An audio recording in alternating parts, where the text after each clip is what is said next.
Well, double game weeks means lots of movement in the tables and lots of goals to talk about.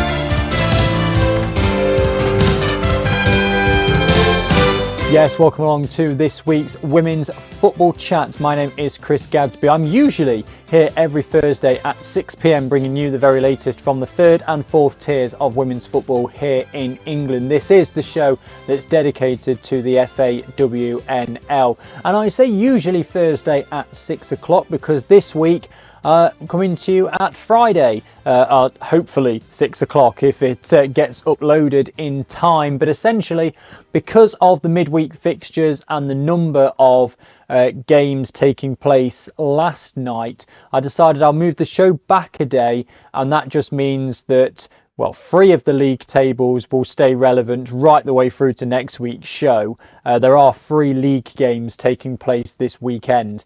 So 3 of them might be slightly changed, but I thought if I do it on a Friday, then mostly we're going to be right. If I do it on Thursday, we're going to be wrong within a couple of hours. So I've moved it through into Friday for this week only. Next week back in the Thursday slot for the Women's Football Chat. But yes, it's been a double game week for most of the sides. Some of the sides have had just one with games being postponed, and one of the sides has actually had none because both of their games were unfortunately abandoned, which makes life for the fixtures secretary much more interesting. So we've got, as I said, plenty to go through. We're going to start with the news though. 2 managerial departures. Firstly, from York City Ladies, Chris Holloway has left the club. Now, this came after their game on Sunday that this was announced.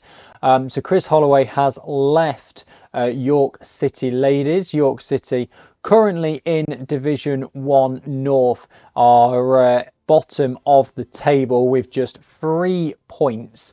But as I said, their game at the weekend, which we'll come on to later, was abandoned. Then their game in midweek was also abandoned.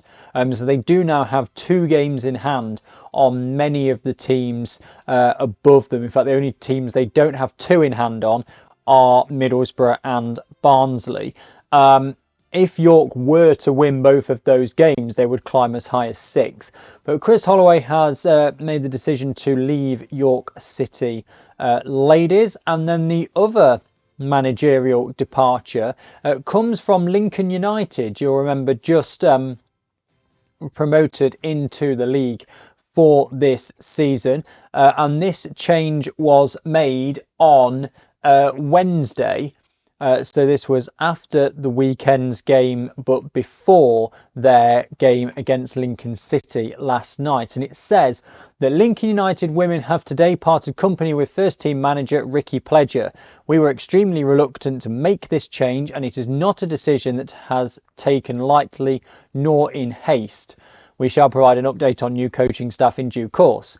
Chris Hugh, the interim Women's Director of Football, said, unfortunately, today we announce the departure of Ricky as the manager of our women's first team. After much reflection, I felt that in order to give the team the best possible chance to turn things around, Ricky has been dedicated and tireless, guiding the team through an exciting yet challenging period in its history. His hard work and commitment have not gone unnoticed, and he has played an important role in our journey. On behalf of the board and everybody at the club, we would like to extend our heartfelt thanks to Ricky. We truly appreciate everything he has done, and we wish him nothing but the best in his future endeavours. So, Lincoln United, who are currently 8th in Division 1 Midlands. Before that game last night, though, against Lincoln City, which we'll come on to, they were 10th, so still above the relegation zone. You look at their fixtures with the teams they've lost to in the league.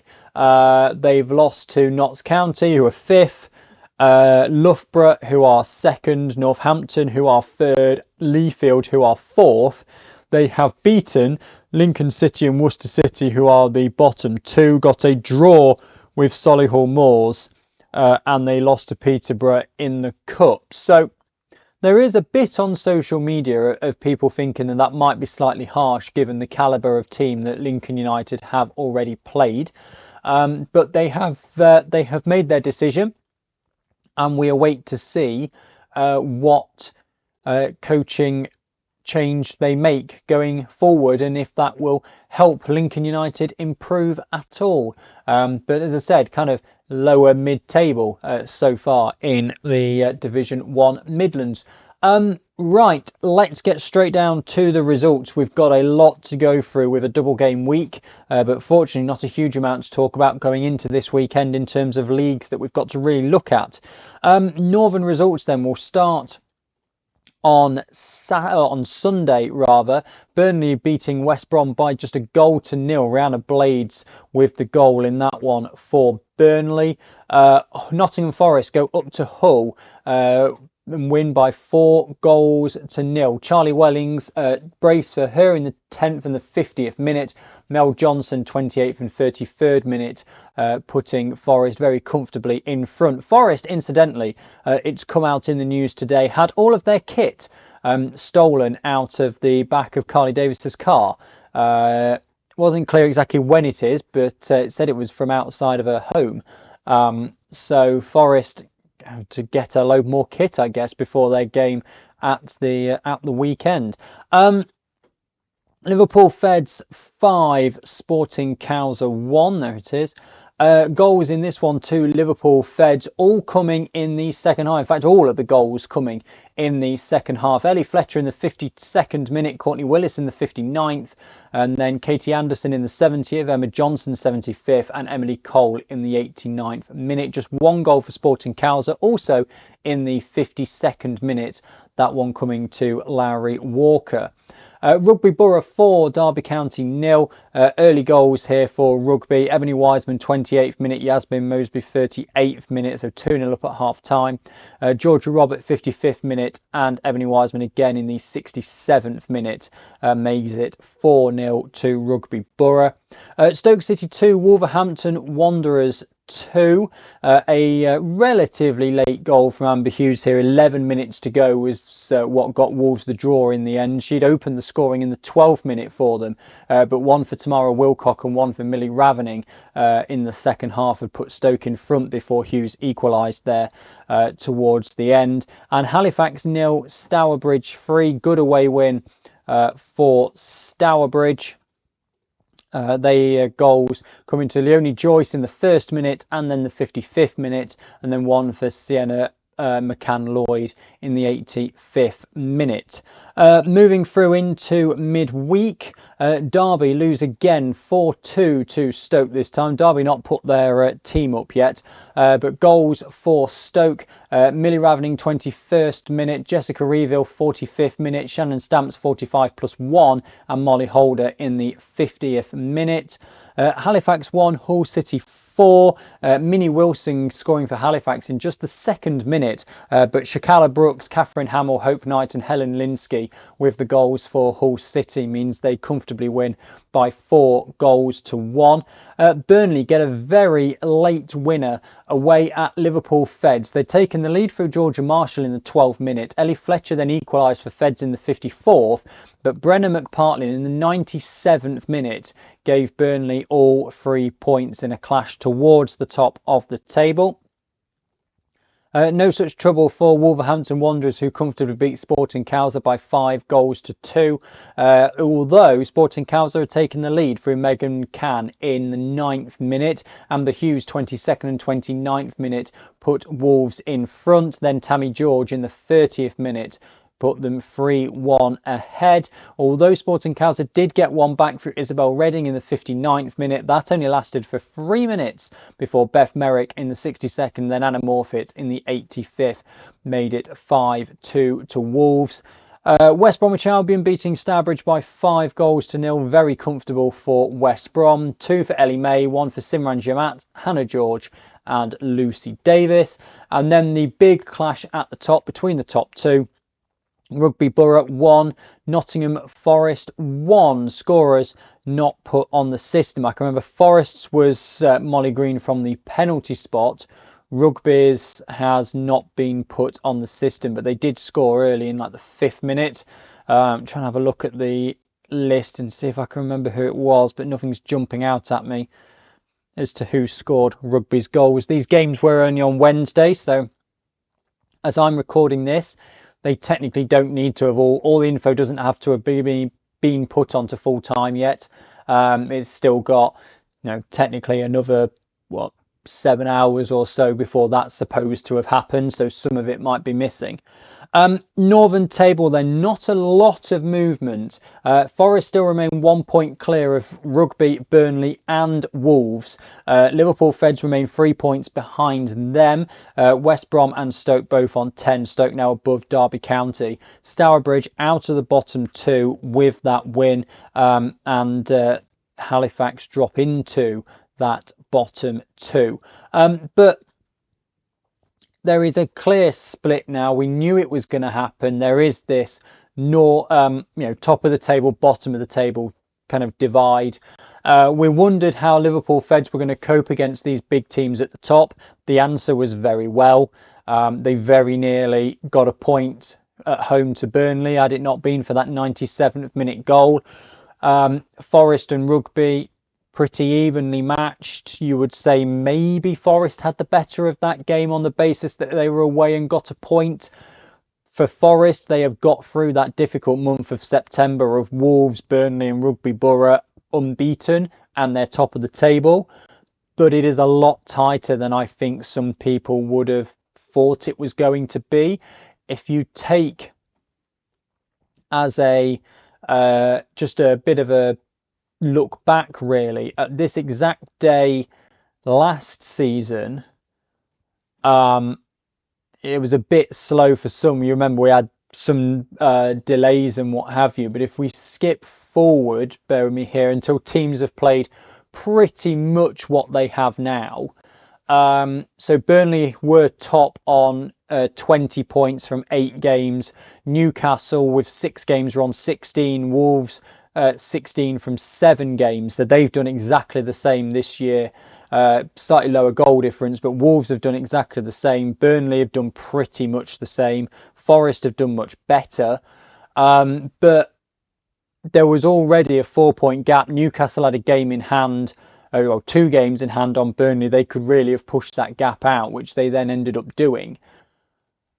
And it's a lot tighter this year. I think if you look, by the time we get to the end of November last year, Burnley were 1 point clear of Newcastle, but they had a game in Newcastle had a game in hand on them. Then there was already a 6-point gap to Wolves in third, and now the 6-point gap, well, that takes you pretty much, it's a 7-point gap down to 7th. So I think the league is going to be very tight. It's going to be a lot tighter than people thought.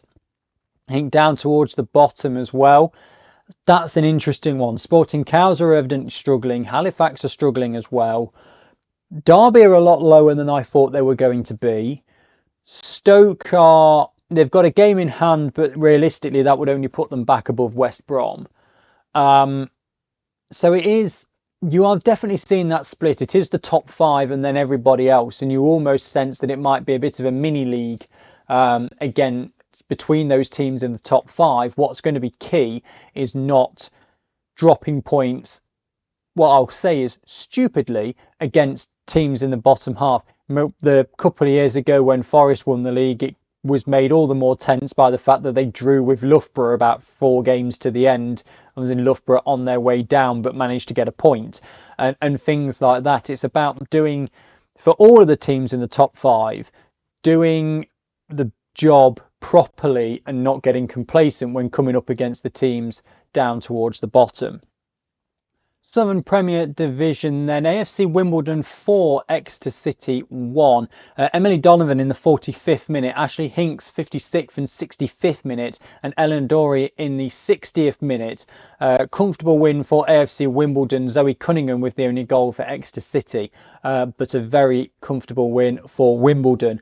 Billericay Town 2, Plymouth Argyle 1. Breon Grant and Valentine Percy were the goals for Billericay Town. Ellie Sara in the 40th minute scored for Plymouth. It was 2-1 at half time as well, so although there's no times on those Billericay goals, they were in the first half. Now, Gwalior United against Ipswich Town was postponed. They went through a number of pitch inspections all the way up to 10-2 when the game was eventually called off. Well, there was supposed to be one at 10-2. They then called it off at 1:30, but a very long way for Ipswich to travel against Gwalior to only just then turn around again and go back home, and they'll have to do that journey all over again at a later point in the season, because of course that's far outside of what can be done midweek. Watford 2, Cheltenham 0. 2 goals in the second half. Megan Chandler 68th minute, Anna Philby in the 72nd minute, giving Watford the clean sheet and the 3 points. Hashtag United 3, MK Dons 0. 2 for Macy Nichols in the 15th and the 20th minute, and then Holly Turner in the 40th minute, giving hashtag a comfortable 3-0 win. And Lewis winning away at Oxford by 2-1. 2 goals in the first half for Lewis. Was one an own goal. It was in the 17th minute, and then Olivia Carpenter in the 45th minute. Oxford do get one back through Catherine Wiseman in the second half, but are not able to get anything from the game. And then in the Southern Premier Division, there was only going to be 5 games, and then it turned out there was only 4. Watford against AFC Wimbledon postponed, but Billericay Town 0, Ipswich Town 6. A hat-trick for Sophie Peskett, 10th, 16th and 43rd minute. Angela Addison in the 40th minute getting another one, alongside Shauna Goyette and Megan Wearing with the other 2 goals for Ipswich Town as they win 6-0. Hashtag United, another 3-0 victory for them, this time against Lewis. Freda Ayisi in the 27th minute and Holly Turner 62nd and 65th minute. Milton Keynes Dons 1, Oxford United 3. Tiana Nee Chambers with the goal for Milton Keynes Dons in the 19th minute, answering straight back really after Ruby Seeley had put Oxford in front on 18 minutes. Phoebe Paul then put Oxford back ahead in the 39th, and Adele Lindbeck in the 73rd made it 3-1. And then a 2-2 draw between Cheltenham Town and Gwalior United last night. No information up yet on full time, but I do remember that Cheltenham were 2-0 up and Gwalior United pulled it back to get a point. As you can see from the Southern Premier Division table, a lot of movement since last week. Hashtag United up 2 places to top the table, but Ipswich Town do have 2 games in hand on them. Oxford United up 1, Watford up 1, Exeter City down 3, and they are now 6 points off the pace. But they do have a game in hand on hashtag, but they're also 3 points behind Ipswich Town, and Ipswich Town have a game in hand on them. Billericay Town and AFC Wimbledon both up a place each, with Cheltenham Town dropping a couple. Lewis up a couple of places, Gwalior United down to 10th, Plymouth Argyle down to 11th. So it's starting to take shape a bit, the Southern Premier Division table, but it's much closer than, say, the Northern Premier Division table. If you take the games in hand into account, you've got 2 for Watford, that could put them on 16 level with hashtag. 2 for Ipswich could put them 3 points clear. And then you've got Exeter City, they've got a game in hand that could put them back to within 3 points. So you could be, really quite close with a couple of teams on 16, 3 teams on 13. So I think that one, again, it's going to be what can you do in those games against the other teams in and around you, and making sure you don't slip up against a Gwalior United, a Plymouth, an MK Dons, something like that, and just making sure that you get the job done.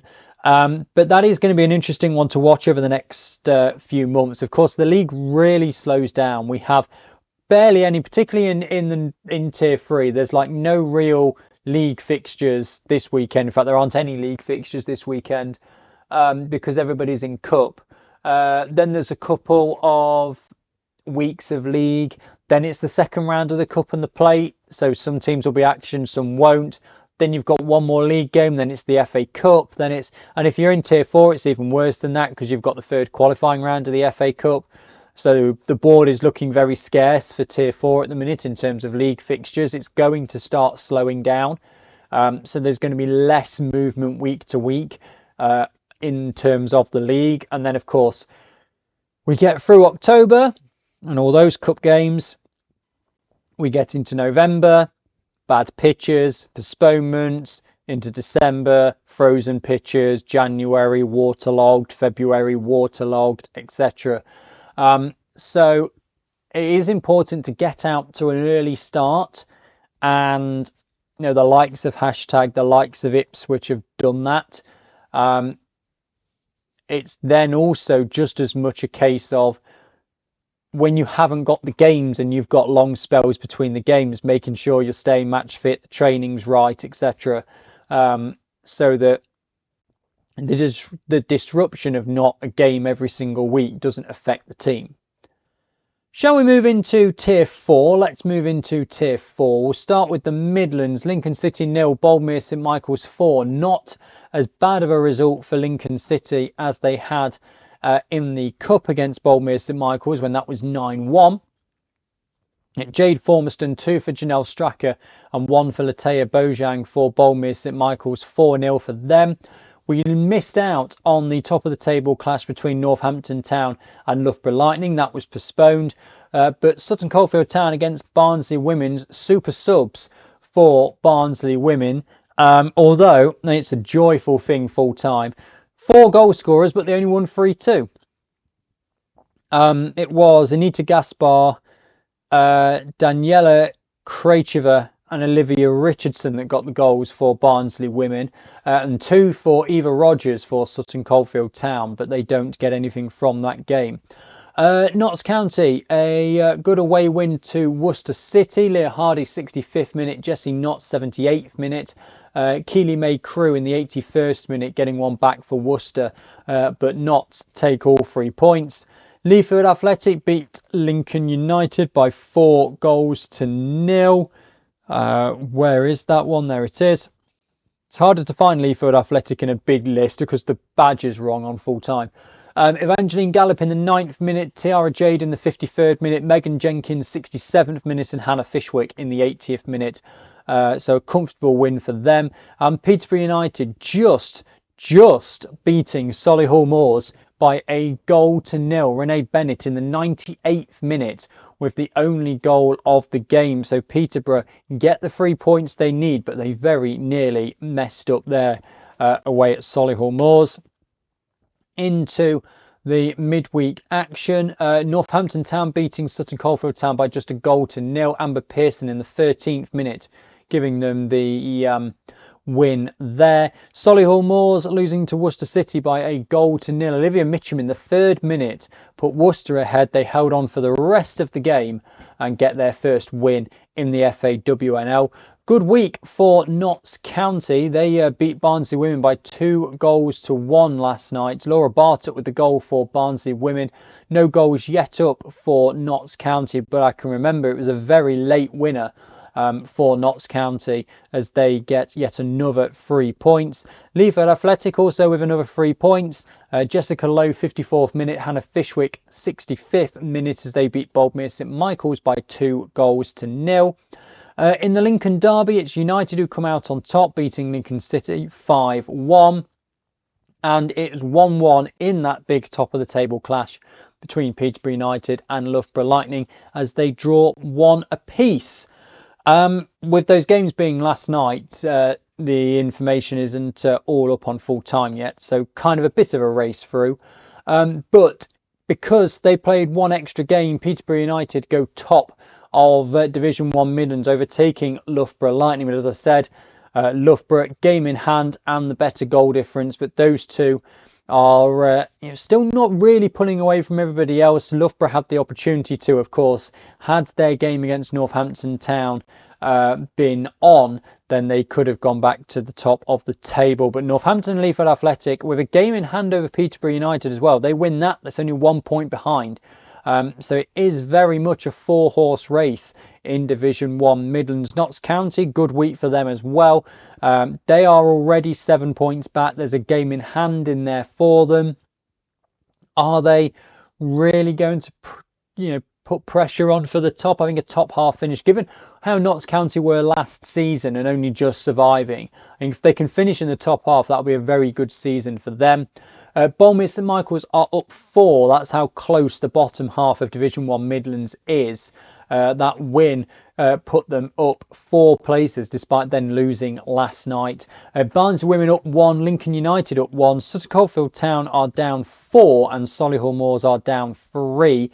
Worcester City 1 point away from safety now after getting that win on Sunday. Lincoln City, of course, down towards the bottom. So I think what's really interesting in Division 1 Midlands, and it's what I've alluded to earlier on, is that you've got to get the job done against the teams that are down towards the bottom of the table. And Peterborough United very nearly dropped points to Solihull Moors, who are down in 10th. And that would really have been a huge 2 points dropped for them had that been the case. So you do have to maintain that professionalism, and you do have to keep playing for the entire game, because you get your rewards with that 98th minute winner. 3 teams on 7, a team on 6 as well. There is that 5 point split now between Notts County and Bournemouth St Michael's. So it does, yes, okay, teams can go on runs, of course they can, but you feel like there's a top 5 and then everybody else split. Lincoln City, I don't know what's happening at Lincoln City, but they are certainly struggling this season. And when I was checking, when the FA Cup third qualifying round draw was made earlier this week, and I was checking through all of the tier 5 and 6 leagues to make my graphics for who's where, did notice that there are quite a few instances of teams getting relegated from tier 4 straight away being at the bottom of tier 5. So it can be a concern for these clubs once you come out of the FAWNL to kick on and get back into it, because it's easy to free fall down the divisions, as seems to be happening with quite a few teams at the moment that were relegated last year or in the last couple of years. Division 1 Midlands, then Norton Stockton Ancients winning by a 1-0 away at AFC Fylde. A 78th minute goal for Eve Marshall in that game, giving Norton a very valuable 3 points, as you'll see in a moment. Cheadle Town Stingers, great 2-0 away win at Chorley. 17th minute Jessica Gillen, 42nd minute Imogen Portis Williams for Cheadle Town. Doncaster Rovers Bells 1, Stockport County 3, Levi Rathburn in the 7th minute, Kennedy Owen 53rd, Kenzie Bentley 89th for Stockport. Doncaster Rovers, Jasmine Saxton with the only goal for them. Leeds United 4, Durham Sestra 2. A very early goal to kick things off for Leeds United. Catherine Smith in the 4th minute. And that lasted for about 13 when Daisy Clark equalised for Durham Sestra, but that only lasted for 6 when Catherine Smith in the 23rd minute put Leeds back in front. Erin Nicholson in the 37th minute equalised again for Durham Sestra, and that is how it stayed right up until Jessica Rizu decided that Leeds were going to get all 3 points and scored twice, 86th and 90th minute, meaning that they take all 3 points. Middlesbrough continue their charge at the top with a 2-0 win over Huddersfield Town. Leanna Giles and Armani Maxwell with the goals for Middlesbrough. And York City's game against Barnsley was abandoned due to a medical incident for a Barnsley player.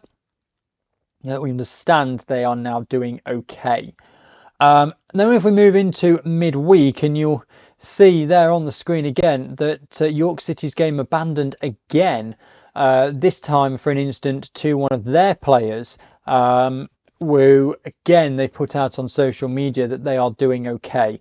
which is, of course, the best news that we could get. So AFC Fylde losing to Chorley by 3-1. Imogen Barradale in the 23rd minute for Fylde.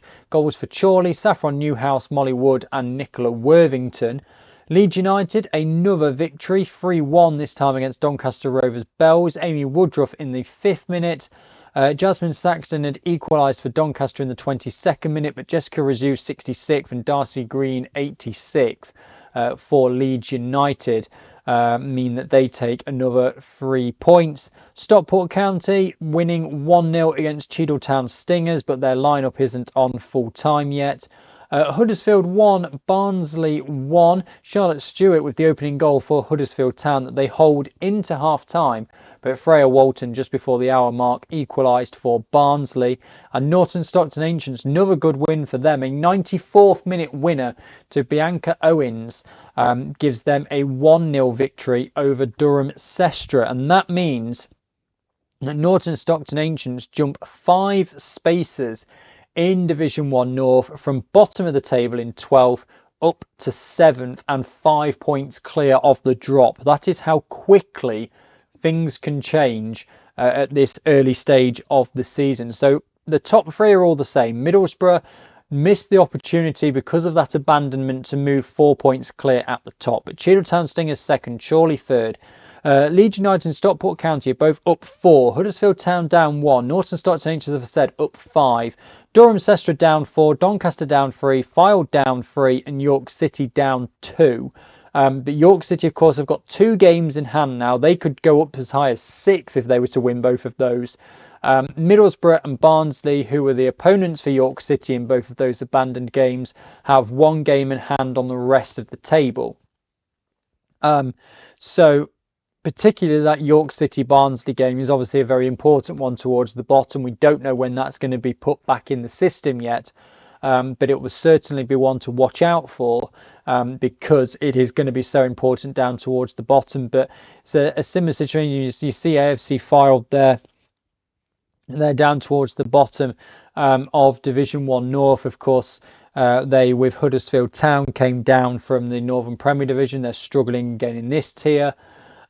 So it is very easy, I think, to free fall down the leagues, particularly when you've got teams so strong like Chorley. Well, yes, like Chorley, but what I meant to say was like Cheadletown Stingers coming straight up and doing well in the season already. 12 points. We've seen over the course of the last few seasons that 18, 20 points can be enough to keep you safe. Cheadle would have gone into the season aiming to consolidate in Division 1 North after coming up, survive, and they are 2/3 of the way there already, and we're still in September, and they'll be thinking about bigger and better things now, which is not bad considering that, and it's kind of becoming a bit of a running joke here. They said at the start of the season, their manager in his chat with me, that they had no business playing some of these teams, little old Cheadletown. And now they're 2nd in the league. Right, South East results from Sunday. Cambridge United 0, Dulwich Hamlet 2.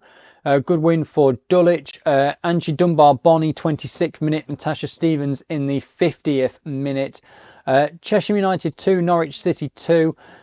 Kerry Fly and Ella Power with the goals for Norwich City. Gemma Fraser 71st and 85th minute for Cheshire United. Norwich dropping points against Cheshire United, but a great point for the home side. London Bees 2, Actonians 2. Hayley Hoare in the 7th minute. Abigail Igbavoa in the 14th minute equalised for Actonians. Samantha Gabion in the 48th minute put London Bees back in front. Amina Hanif then equalised again for Actonians. London Seaward losing to Ashford Town by 5-2. So 2 goals for London Seaward to Ella Mercer and Tessia Ledwidge.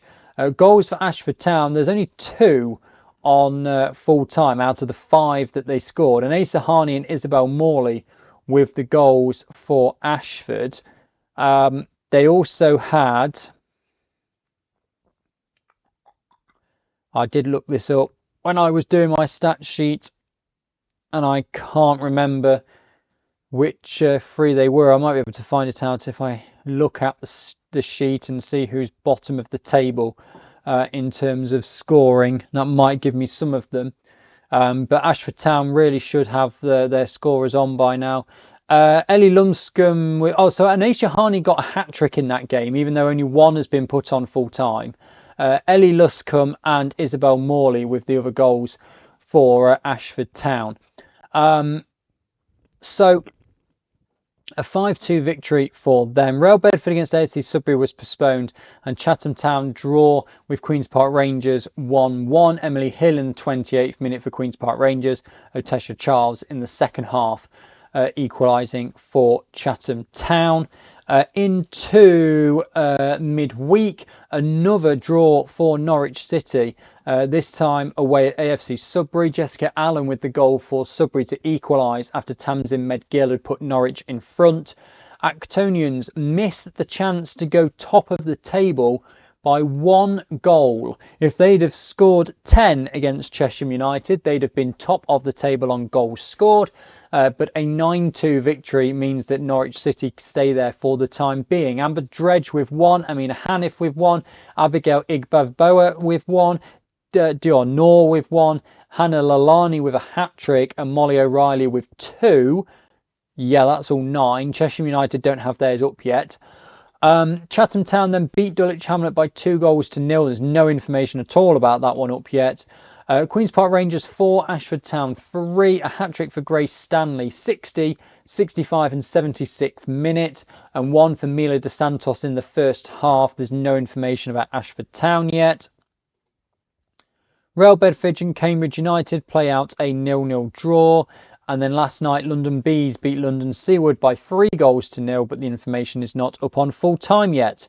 So the South East table looks like this. Movement at the top, not so much down towards the bottom. So Norwich City remain top by a single goal on goal difference at the moment from Actonians, who are up 1 place. Chatham Town are up 2 at the expense of Real Bedford, but Real Bedford do have a game in hand. Cambridge United are also down 1, having played more than all the teams around them. Dulwich Hamlet and London Bees up a place each. AFC Sudbury down a couple, and the bottom 4 all remain the same. Chesham United, though, do have a game in hand to try and increase the gap between themselves and the bottom 2. Finally then, Division 1 South West results. Starting with the games on Sunday. Abingdon United 0, AFC Bournemouth 4. 2 goals for Jenna Markham, 1 for Ellie Stripple, and an own goal, maybe, and a mystery goal. Oh no, sorry, there was an own goal from Caitlin Creary, which gave Bournemouth a 4-0 victory. Bournemouth Sports lost 6-1 to Keynsham Town. A hat-trick for Naomi Clipston, 18, 42 and 50. Beatrice Cretis in the 10th, Chiara Lundy in the 54th, and Imogen Stocker in the 81st. Bournemouth Sports' only goal coming to Sophie Lerigo in the 47th minute. Bridgewater United 1, Moneyfields 3, Grace Clark in the 88th minute with a goal for Bridgewater that made this end of the game interesting, because Moneyfields only 2 up at the time. Megan Fox 58th, Kimberly Fuller 74th. So then it became 2-1, but Brooke Garcia with the insurance marker in the 95th minute. Bristol Rovers 3, Maidenhead United 1. Maidenhead take the lead through Alicia Lunn in the 15th minute, but Rhiannon Bourne-Hallett in the 18th, Megan Jarvis in the 48th, and Abigail Todd in the 57th minute means Bristol Rovers take all 3 points from that game. Portishead Town beating Southampton Women by 2-1. Holly Humphreys in the 6th minute put Southampton Women's ahead, but Elena Torrington 54 and Emily Lindsay 62 mean that Portishead took all 3 points, and Swindon maintained their perfect start, winning 4-0 away at Worthing, despite losing Gypsy Vivace to a red card. 43rd minute, Holly Essen. 45th, Annabelle Colston. 58th, Annabelle Colston again. And then Caitlin Wart in the 87th minute. Then we go through to midweek. The Bournemouth derby was called off because of a waterlogged pitch, but Swindon Town win a 7-goal thriller against Abingdon United. Taylor McDonald in the 10th minute, Annabelle Colston in the 17th, Jess Graham in the 37th, and Libby Whalen in the 89th for Swindon. Olivia Smith, Libby Gilmore and Erin Hartigan with the goals for Abingdon. Worthing 4, Moneyfields 2. 2 for Shannon Albury for Moneyfields, 47th and 67th minute. Worthing, details are not up yet. Bridgewater United 6, Portishead Town 0. Faith Bedford 4th minute, Bethany Everson 11th and 27th. Hannah Bennett in the 59th, Jessica Smith in the 70th and Holly Tappin in the 73rd. Keynsham Town narrow winners over Bristol Rovers. Scarlett Mills's goal 5 minutes into the second half, the only difference between those two sides. And Maidenhead United beating Southampton women by 7 goals to 1, but the information is not on full time yet. What it means for the table then is a lot of teams won 1 and lost 1, which is why the arrows look slightly weird in Division 1 Southwest. So Bridgewater United and Portishead Town have swapped 7th and 8th. Keynsham Town are up 5. Abingdon United are down 5.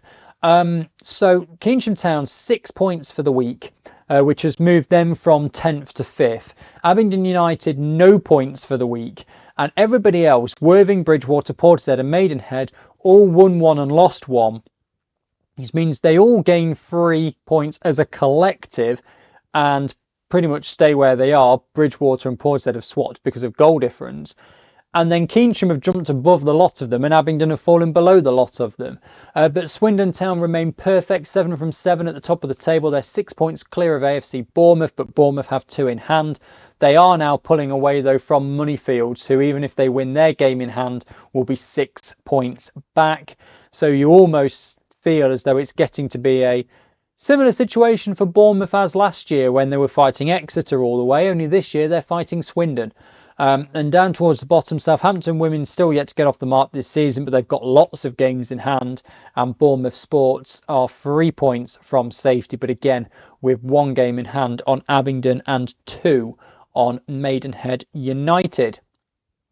Right, that covers, nearly 70 games that happened over the last 7 days in the FAWNL. This weekend it's pretty much just cup and plate, but there are 3 league fixtures we'll go through first. Barnsley Women's, currently in 7th in Division 1 Midlands, are at home to Lincoln City, who are 12th. In Division 1 South East, AFC Sudbury in 8th host London Bees, who are in 7th. And in South West, Bristol Rovers, who are 4th, take on Southampton Women's, who are bottom of the table and still yet to get off the mark. So there's not going to be on next week's show either. Not going to be a huge amount of league stuff to talk about and table movements and all the rest of it, which is great for me after having 3 nights of still creating tables at 10:30 in the evening this week and having a double game week to go through here. So there's not going to be a lot of league action. It is mainly the cup and plate. So let's have a look at that now.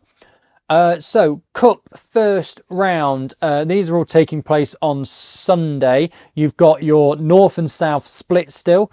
So in the north, Cheadletown Stingers against Nottingham Forest. Middlesbrough take on Leeds United. That's an all Division 1 North affair. Rugby Borough against Liverpool Feds. That'll be another really good test for Liverpool Feds after coming close to getting a draw with Burnley. Another side towards the top of the Northern Premier Division. How will they do against Rugby Borough, another side towards the top of the Northern Premier Division? Peterborough United, Worcester City, all Division 1 Midlands. West Bromwich Albion against Northampton Town. That'll be a good one as well, because you've got then a bottom half tier 3 against a top half tier 4. So it'll be interesting to see how a good tier 4 side does against an okay tier 3 side. Sutton Coldfield Town against Burnley will be tough for Sutton Coldfield. Huddersfield Town against Hull City, all Division 1 North. Barnsley against Stoke City. Again, will be tough for Barnsley. Then you get into the the southern half of the draw. Exeter City against Ipswich Town. Long trek for Ipswich, but again, an all Southern Premier Division tie. Gwalior United against Real Bedford will be an interesting one because Gwalior struggling in Tier 3, Real Bedford doing well in Tier 4. Queen's Park Rangers, Swindon Town.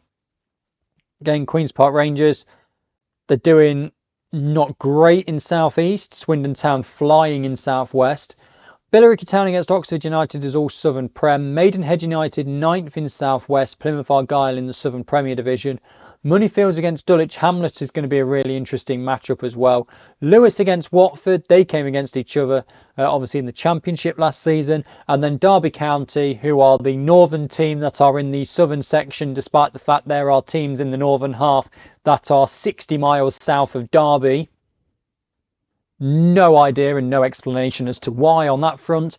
They host #United.